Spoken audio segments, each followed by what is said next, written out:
Taste the Daily. மேற்கு வங்கக்கடலில் நிலவும் காற்றழுத்த தாழ்வு மண்டலம் வலுவிழந்து அதே பகுதியில் ஆழ்ந்த காற்றழுத்த தாழ்வு பகுதியாக நிலவுகிறது. வருகிற 24ஆம் தேதி வட தமிழகம் மற்றும் தெற்காந்திர கடலோர பகுதிகளை நோக்கி நகரும் என கணிக்கப்படுகிறது. இதனால் அடுத்த 7 நாட்களுக்கு தமிழகத்தின் ஒரு சில இடங்களிலும் புதுவை மற்றும் காரைக்கால் பகுதிகளில் லேசானது முதல் மிதமான மழைக்கு வாய்ப்புள்ளதாக கணிக்கப்பட்டுள்ளது.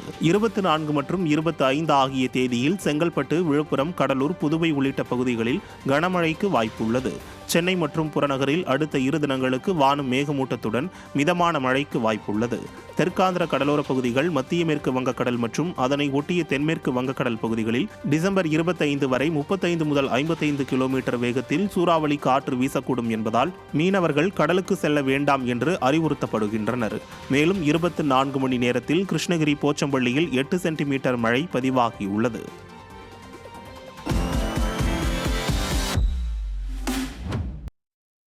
திருப்பூர் மாவட்டம் உடுமலை அருகே திருமூர்த்தி மலையில் உள்ள பஞ்சலிங்க அருவியில் சுற்றுலா பயணிகள் குளிக்க தடை விதித்துள்ளதால் சுற்றுலா பயணிகள் ஏமாற்றத்துடன் திரும்பிச் சென்றனர்.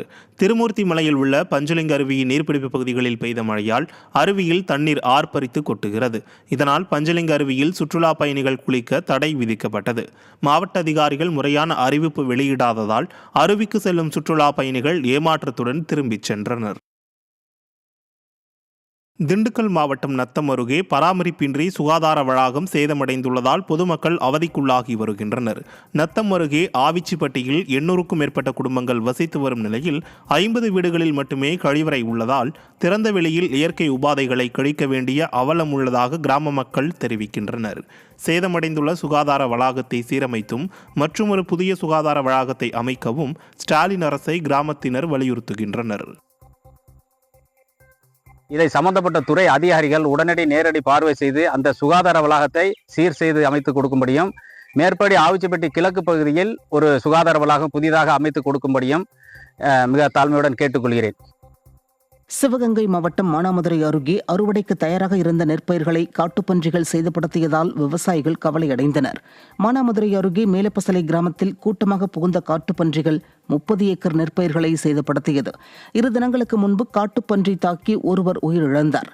காட்டுப்பன்றிகளை கட்டுப்படுத்த மாவட்ட நிர்வாகத்திடமும் வனத்துறையினரிடமும் புகார் அளித்த நிலையில் ஸ்டாலின் அரசு எந்த நடவடிக்கையும் மேற்கொள்ளவில்லை என விவசாயிகள் குற்றம் சாட்டுகின்றனர். இந்த மாதிரி காட்டு பண்டிகளால் என்னுடைய நெல் விவசாயம் பூரா கடுமையாக பாதிக்கப்பட்டிருக்கு.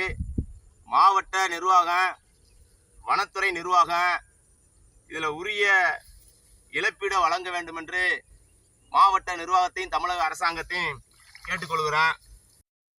தாம்பரம் மாநகராட்சிக்குட்பட்ட பெருங்களத்தூர் மண்டலம் காமராஜர் நெடுஞ்சாலையில் மின்கம்பம் ஒன்று இடிந்து விழும் நிலையில் உள்ளது.